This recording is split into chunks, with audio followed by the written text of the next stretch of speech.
planejamento e organização das rotinas administrativas. Mas, primeiramente, o que é um planejamento, né? Planejamento é o ato, o efeito de planejar, né? É um serviço principalmente de preparação, de pensar no futuro, né?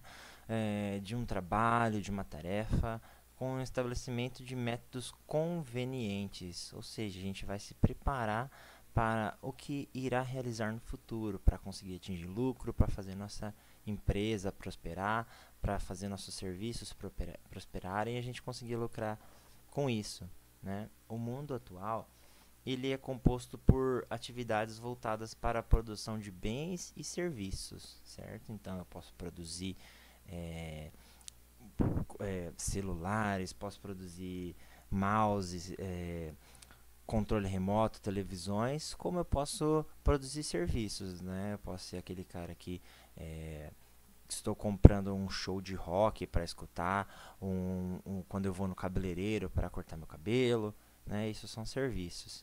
E tudo isso, se é bem ou se é serviço, eles são planejados e controlados dentro das organizações, né? Continuando, o planejamento e organização das rotinas administrativas.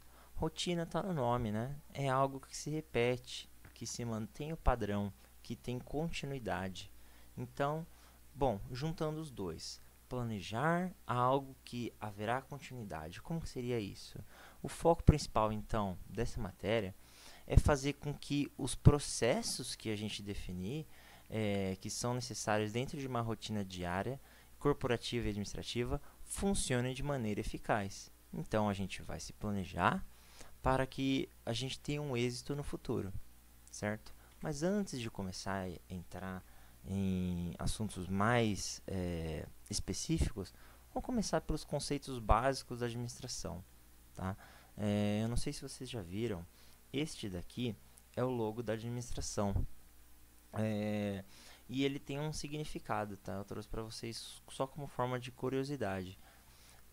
As setas que ficam nas extremidades do lado esquerdo e o lado direito, elas representam as metas e os objetivos que devem ser alcançados pelos profissionais desta área.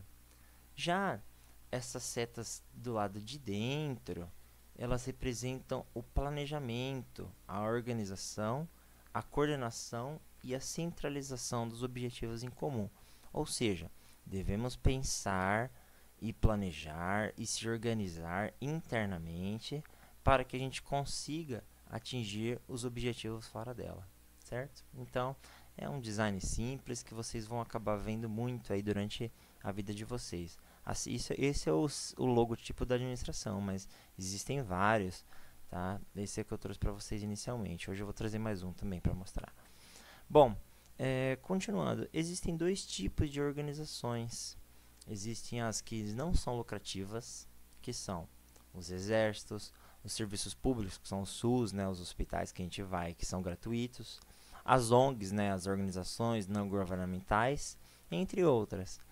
E existem as empresas lucrativas. Essas empresas lucrativas, elas produzem para nós bens ou serviços. Bom, como eu tinha explicado, bens é algo que a gente consegue pegar, é um produto, né? É um desodorante, é uma cadeira, é um espelho, né? E serviços não, são coisas que são algo que a gente não consegue de fato tocar, pegar, levar para casa, né? Eu trouxe o exemplo aí de um salão de cabeleireiro aqui, que assim, quando a gente vai no salão, a gente se desloca até lá para receber um serviço, né? A gente não pode entrar na internet e comprar um corte de cabelo e ele já está pronto. Não, a gente tem que estar presente no serviço, na realização daquele serviço. A gente não consegue estar à distância ou pedir para outra pessoa ir lá cortar o cabelo seu para você, né?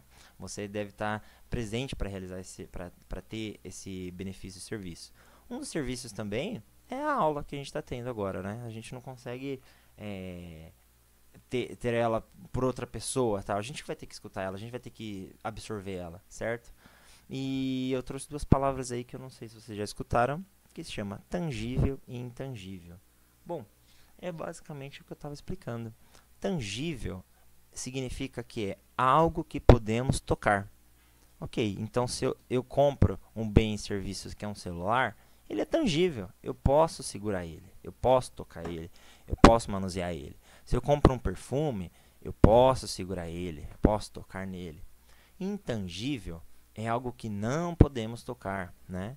Se estamos lá assistindo um filme no cinema, não podemos tocar nesse filme, né? Não tem como tocar em uma música, num show de rock, por exemplo, que escutamos.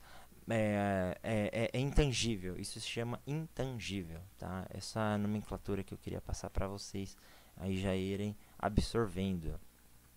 Bom, então vamos ao conceito básico da administração. A administração, ela se baseia no ato de trabalhar com e através de pessoas para realizar objetivos tanto da organização quanto dos seus membros. Mas nada adianta ter conhecimento de uma técnica se ao mesmo tempo não estiver disponível uma habilidade de gerenciar essas técnicas e esse conhecimento, ou seja, administrá-la. Vamos lá. Nós percebemos que as empresas, né, conhecemos várias empresas que utilizam diversas técnicas no ramo administrativo, mas o que esse slide aqui está querendo dizer? Se nós não tivermos o conhecimento para aplicar aquilo, de nada vai adiantar, correto? E quais são as áreas da administração? Bom, aqui no nosso curso ficaremos do modo mais abrangente, entendendo um pouco sobre cada área, mas existem especializações em cada uma delas, né? Como eu disse, eu sou especialista em administração, mas o meu foco que eu escolhi foi marketing. Mas existem várias áreas de atuação. Então, aqui eu trouxe algumas para vocês. Tá? A administração, então, seguindo na ordem que eu já estava seguindo, ela contempla dentro dela a área de marketing, a área de produção, a área de gestão de pessoas, que antigamente a gente falava recursos humanos, né? Em muitas empresas ainda você fala recursos humanos, mas isso está mudando. A contabilidade, as compras, o setor comercial, o setor de finanças e o setor de logística.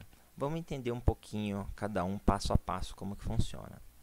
O primeiro deles que eu vou explicar para vocês é o de recursos humanos.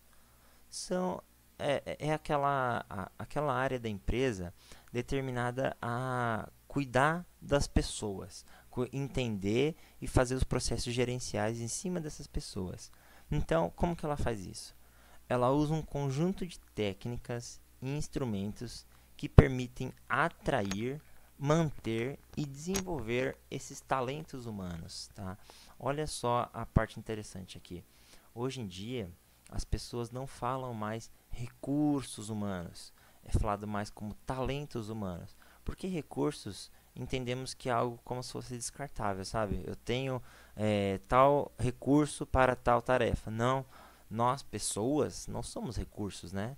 Nós somos talentos, somos pessoas que têm nosso valor. Então, essa nomenclatura aí vem sendo difundida há um tempo para que seja melhor expressado a real importância desta área. E aí, tal, ou seja, aqui eu trouxe um quebra-cabeça aqui para vocês entenderem, né?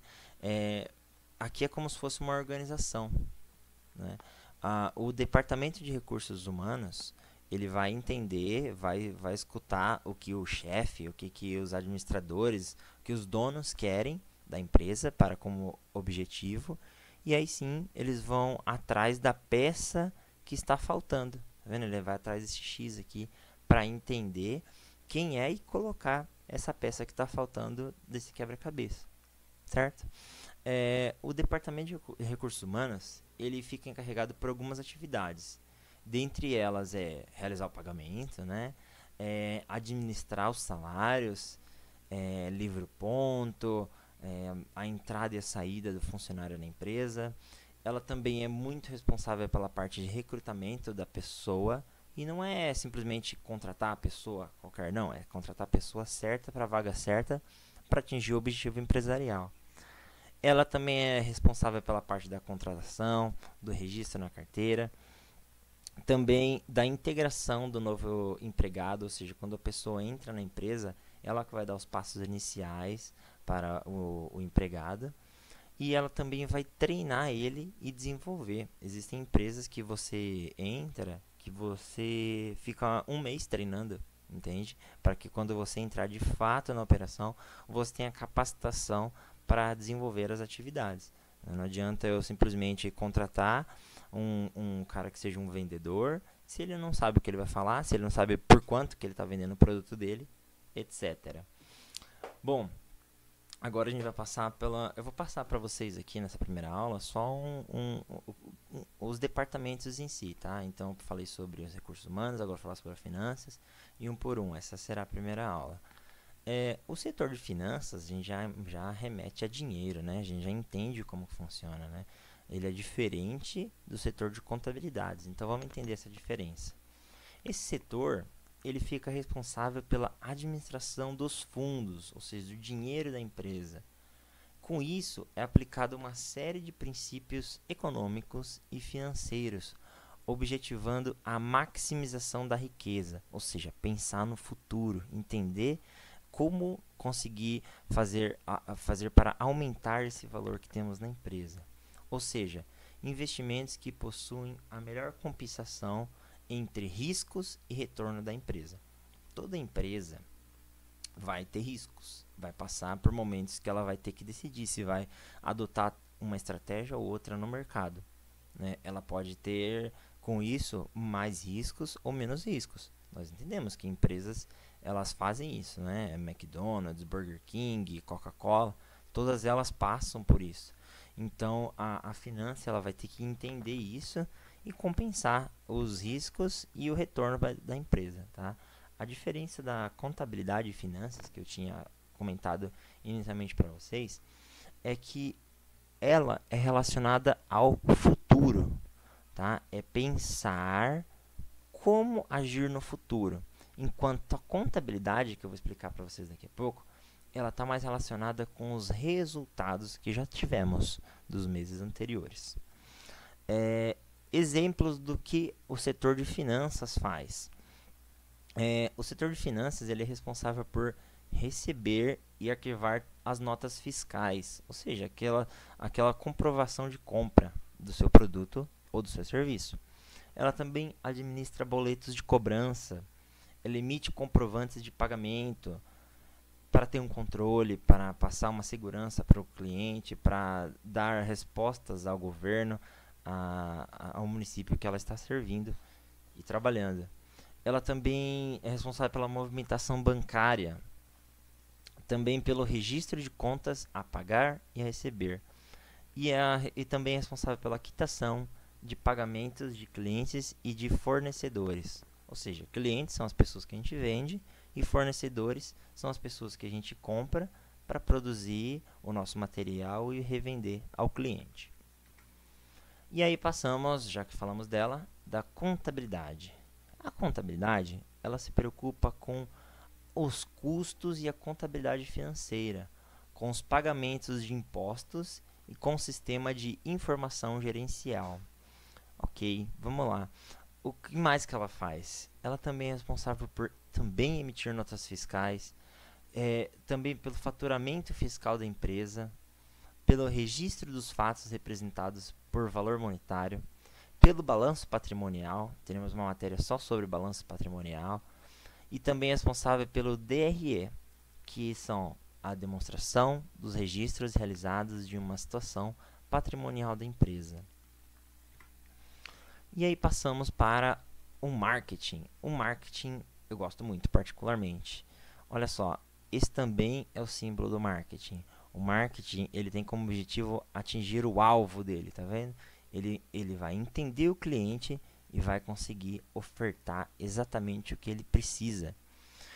Ele é o setor que engloba todas as atividades de relação de troca, orientadas para a satisfação dos desejos e necessidades dos consumidores. O que o pessoal entende como marketing é que às vezes ele pensa que o marketing ele é algo negativo, algo que quer enganar o cliente para levar o dinheiro dele. Mas não, o marketing não é responsável por enganar o cliente. O marketing, ele é responsável por realizar uma troca. Ou seja, eu entendo com quem eu estou falando. Se eu estou falando com uma criança, eu vou vender para criança. Se eu estou falando com um adulto, eu vou falar com um adulto.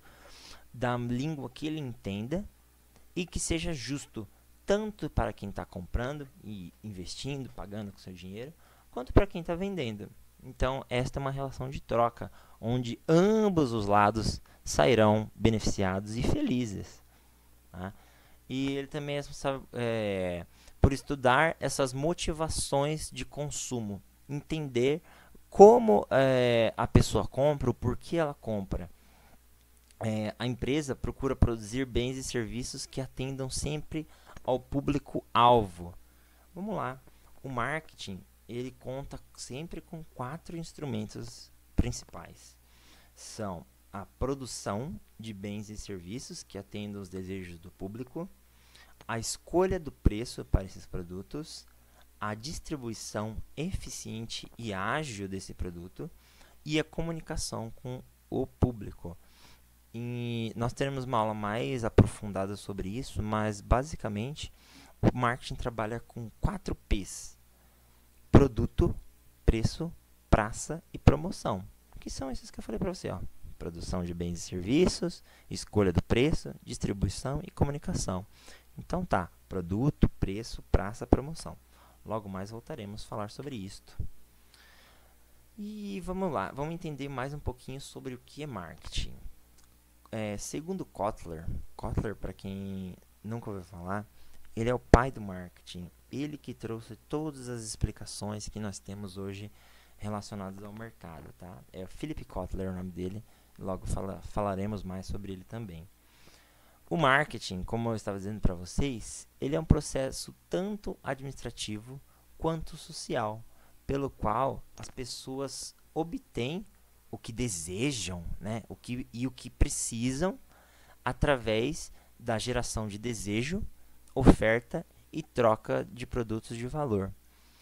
E toda forma de relacionar o produto a uma marca é uma maneira de realizar uma comunicação com o mercado.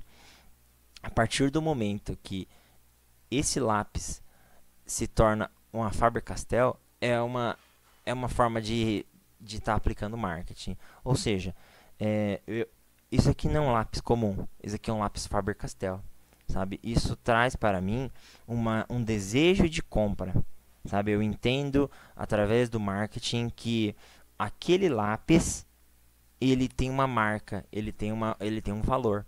Então, para mim é muito mais compensativo e me traz muita confiabilidade de comprar esse produto, porque eu, através do marketing, consegui entrar na sua cabeça e consegui colocar uma informação de que este produto aqui é confiável. Por quê? Porque ele tem uma marca, nesse caso a Faber-Castell. E aí passamos para o setor de produção. O setor de produção, ele administra o sistema de produção, de modo a transformar os insumos em produtos. Insumos, para quem não conhece, nunca ouviu essa palavra, insumos são a matéria bruta que a gente recebe quando a gente compra. Né? Agora estamos falando muito sobre as vacinas e sobre seus insumos. Os insumos, então, são aquele plastiquinho descartável, a seringa, o líquido em si. Né? Isso são os insumos que juntos, depois de ser produzidos, depois de toda a empresa fazer a sua produção, ele se torna de um insumo e um produto, certo? A serviço da empresa. Também a produção é responsável por coordenar de maneira que seja aplicado o mínimo de recursos, obtendo o máximo de bens produzidos. Ou seja, nenhuma empresa quer desperdício, né? Nenhuma empresa ela vai comprar para jogar fora. Muitas empresas elas pegam restos de produtos e criam novos produtos. Isso é o setor da produção que é necessário desenvolver e pensar sobre. Né? Empresas de madeiras, por exemplo, eles criam sofás, por exemplo, eles cortam a madeira, tudo bonitinho, mas a serragem que sobra desses cortes, ela recolhe e realiza outros produtos, outras vendas de produtos, né? Exemplos do que a produção se preocupa em fazer. Ela é responsável pelo controle de produção diária e mensal. Ela também é responsável pela entrada de matéria-prima. Lembra que eu estava explicando para vocês lá em cima? Tudo que entra para a empresa para se tornar um produto. Ela também é responsável pelo controle de parada de máquinas e equipamentos. Existem a capacidade máxima de produção de uma empresa. Tem empresas que trabalham só no período da manhã, tem outras só no período da tarde, tem umas que da noite, tem umas até que de madrugada e tem umas que de todos, né? A produção que vai entender qual é a melhor estratégia para que as máquinas não quebrem e que continue havendo lucro e que o sistema não pare por 100%. Ela também é responsável por também realizar os relatórios de consumo dessa matéria-prima para informar aos outros departamentos da empresa que está faltando tal equipamento ou produto para que continue a produção. E ela também é responsável pelo chão de fábrica, né? Coordenar os funcionários da produção. Não é porque ela cuida do setor de chão de fábrica, que assim falamos, que ela tem menor importância, tá? Bom, e ainda no setor de produção, eu trouxe alguns exemplos para vocês entenderem como que funciona. Eu peguei exemplo de uma fábrica de roupas, tá? Existe uma coisa que chamamos de gargalo de produção. Olha só, imagina que nessa empresa de roupas eu tenho que fazer 3 processos para levar esse produto ao meu cliente. O primeiro processo é receber esse material, né, todo esse monte de retalho de roupa. Assim que eu recebo esse monte de retalho de roupa, eu vou ter o primeiro processo, que serão várias pessoas nessa empresa recortando, fazendo desenhos das blusas, das calças, das camisetas, né? No segundo processo, será colocar o zíper, e o terceiro processo será embalar esses produtos e enviarem para entrega. Aonde ocorre um fenômeno chamado gargalo de produção. Bom, eu vou dar um exemplo aqui. Imagina que eu sou o dono dessa empresa. Eu falo, se eu recebo 1000 peças de roupa por dia, todas embaralhadas aqui, eu vou colocar muita gente aqui para cortar essas peças de roupa, para colocar elas de uma maneira que seja rápida para ficar pronta, só para o cara do zíper, que é o segundo setor, fazer isso. Vai ser tranquilo. Só que eu não penso que isso pode gerar um gargalo. Como que funciona isso na prática? Tá vendo aqui o desenho? Imagina que todas essas pessoas estão produzindo essas roupas, fazendo esses cortes, esses desenhos. E eles estão enviando para só um cara da produção, que é o responsável por colocar o zíper em cada uma dessas peças. O que vai acontecer? Ele não vai dar conta, ele não vai conseguir colocar porque ele é só um. Então, toda essa produção que acontece aqui no primeiro passo, ela trava, sabe? Que nem no trânsito, ela não consegue passar, porque só tem uma pessoa aqui, ou poucas pessoas realizando esta segunda tarefa da produção. Então, isso a gente chama de gargalo. Por quê? Porque ele não consegue dar o segmento do fluxo natural, ele diminui a velocidade de produção e ele impacta depois para o terceiro ponto, que seria embalar e enviar para entrega. Então, eu posso ter 1000 pessoas aqui trabalhando no terceiro ponto, que não vai adiantar, porque ele vai entregar pouco. Aqui, tá vendo? Ainda dando o exemplo do trânsito aqui, né, de gargalo, às vezes, isso só como forma de curiosidade, tá? A gente vê algumas estradas, né, com caminhos estranhos, né? Olha só, esse carrinho aqui, ele tendo que dar várias voltas aqui, tá vendo? Até chegar o destino dele. E a gente olha e fala, mas por que ele não faz um reto aqui, né? Ele vai chegar mais rápido se eu colocar um caminho reto daqui até aqui, não é? Mas às vezes os engenheiros eles pensam em realmente, propositalmente, criarem esses gargalos. Para quê? Para que não haja isso aqui, esse congestionamento aqui, tá vendo? A gente imagina que daqui para frente desse trajeto, vai acontecer isso aqui, ó. Eles não vão conseguir desafogar esse trânsito, esse fluxo, certo? Então, eles criam esses gargalos estrategicamente. Existe isso também quando a gente vai em algum show, por exemplo, que a gente tem que ficar andando por aquelas grades e dando volta, dando volta, dando volta até conseguir comprar o ingresso. É uma estratégia também, porque se todo mundo chegar até o ponto chave, que é a bilheteria, por exemplo, isso vai criar um congestionamento, uma aglomeração que não é boa, não é inteligente, ok? Então, bom, é isso, o gargalo de produção, então é isso, tá? E aí a gente chega ao setor de compras. As compras, ela é responsável pela atividade organizacional que tem por objetivo suprir as necessidades de materiais ou serviços, de forma a garantir a continuidade do processo sem interrupções indesejadas. Ou seja, olha só, eu no setor de compras tenho que garantir que o processo não pare, ok? Então vamos lá. Não adianta, que nem eu falei, ter uma força-tarefa gigante de pessoas trabalhando nesse primeiro ponto. Se eu falo, não, eu penso assim, né? Sou do setor de compras, eu falo, já que é muita roupa, então eu vou comprar, em vez de 1.000 peças por dia, eu vou comprar 10.000 e aí eu consigo um desconto e tal e deixo o pessoal produzindo. Ok, só que aí eu esqueço de comprar o zíper, né? Eu até contrato mais pessoas, eu coloco mais pessoas nesse segundo setor aqui e aumento esse gargalo com mais pessoas trabalhando aqui, mas eu não tenho vindo do setor de compras o zíper, então eu não consigo dar continuidade, sabe? E aí a empresa para, isso daí é horrível, perde muito dinheiro.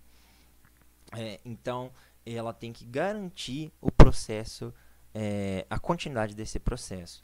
E um dos exemplos que o setor de compras também faz, ele é responsável por obter um fluxo contínuo de suprimentos. Ele é responsável também por comprar esses materiais e insumos. Lembra, mas insumos é a matéria bruta, o que está no início do processo ainda, que não é um produto ainda. E ao menor preço e as melhores condições. Sim, olha só, o setor de compras, ele é responsável por comprar, ok? Óbvio, mas não simplesmente suprir.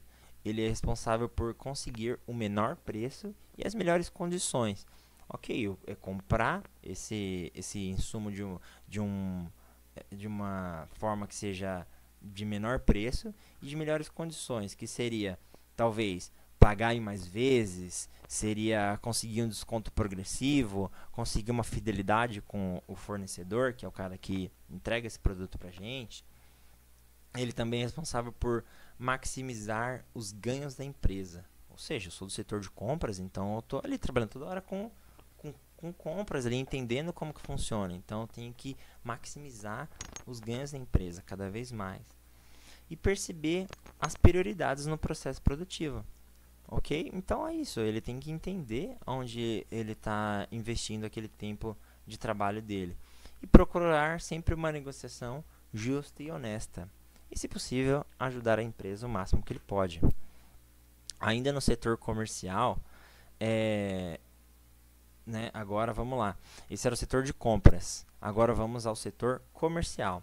O setor comercial, ele é responsável, né, a gente fala comércio, vendas, entender, né, como que é a ação no local de vendas, né? O setor comercial, ele é outro. Ele é responsável direto pelas vendas da empresa, da exposição dos produtos e ação de merchandising.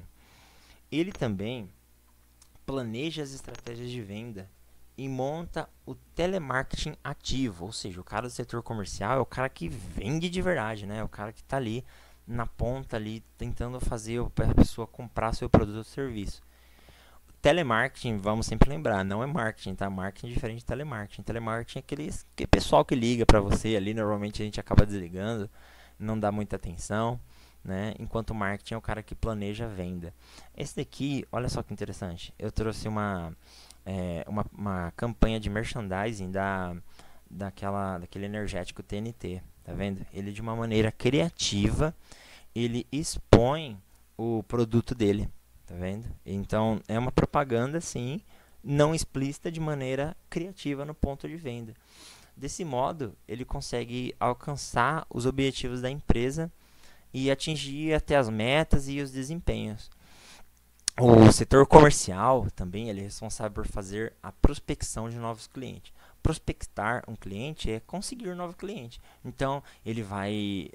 Talvez você até precise daquele produto e você não saiba. Então, o cara do setor comercial ele é responsável por isso, por fazer você entender e fazer você consumir dele. Então, ele vai ligar para você, vai mandar um e-mail, vai pegar você quando estiver passando na rua e vai explicar, ele vai prospectar.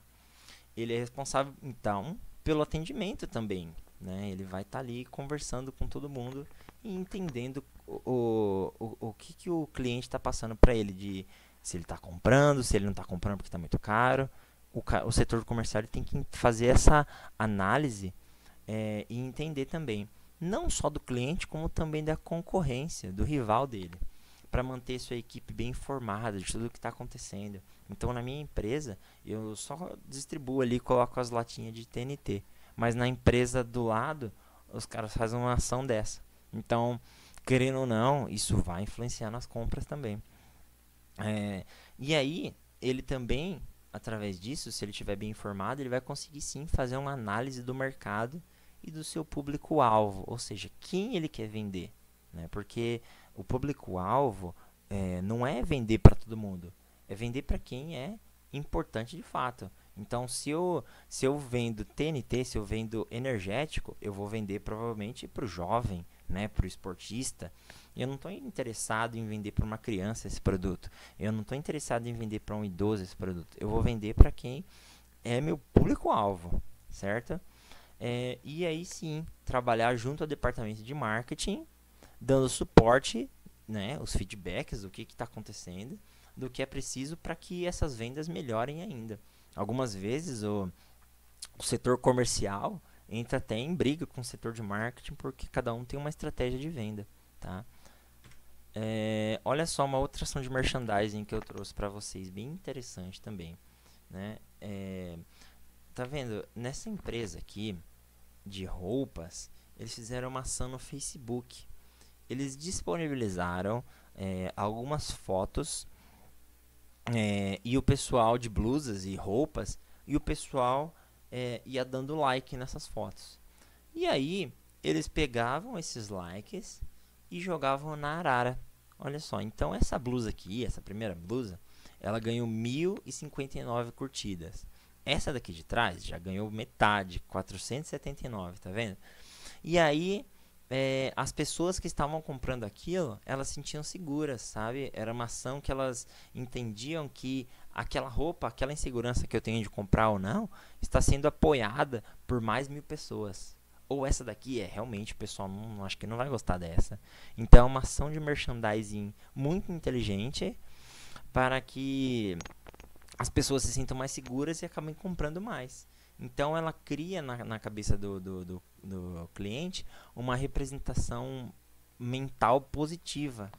E ainda assim, ela é uma propaganda que não é explícita. Ela tá ali, o número tá ali, né? Ela não tá falando compre aqui, venha aí, né? Não, ela tá ali, simplesmente. E ela é uma divulgação criativa daquilo. Bom, e aí a gente chega ao nosso último setor de hoje, que é a logística, e não menos importante. A logística, ela é responsável pelo processo físico do produto, desde a obtenção dos insumos, ou seja, desde aquela matéria inicial, até o planejamento e o descarte do mesmo, passando pelas fases de produção, armazenagem, ou seja, guardar esse produto em algum lugar que não se deteriore, e a distribuição dos produtos finais. A logística é tão importante também que ela influencia também em outros setores de vendas e de marketing, por exemplo. Né? Vamos dar um exemplo, então, antes de continuar aí. Não adianta meu setor de venda falar que vai vender 5.000 peças se não tiver logística para entregar. Sabe, o produto vem da China lá e vai demorar 120 dias. Não adianta fazer campanha de marketing nenhuma, porque a logística não consegue entregar. Então ela tem que prover essas soluções necessárias para sempre garantir a disponibilidade do produto no momento exato requisitado pelo cliente, né? A gente sabe que a logística ela pode trabalhar, ok, com a venda, por exemplo, de uma empresa de computador, é uma coisa. Ela pode armazenar em um lugar ali e dificilmente ele vai se deteriorar. Mas se a gente está falando, por exemplo, de uma empresa que trabalha com venda de frutas, por exemplo, a logística vai ter que ser muito mais rápida. Porque a armazenagem daquilo ela deve ser de uma maneira inteligente. Porque se demorar, todo aquele produto que a empresa tem para vender vai apodrecer, né? Então, os serviços principais deles são transportes, gerenciar os estoques e fazer o processamento de pedidos. E com secundário, um serviço secundário é realizar armazenagem, manuseio de materiais, cuidar da embalagem, da obtenção, de compras, ajudar os outros setores, né? Realizar programação de produtos e sistema e colocar tudo no sistema, né? Tudo que está entrando e tudo que está saindo.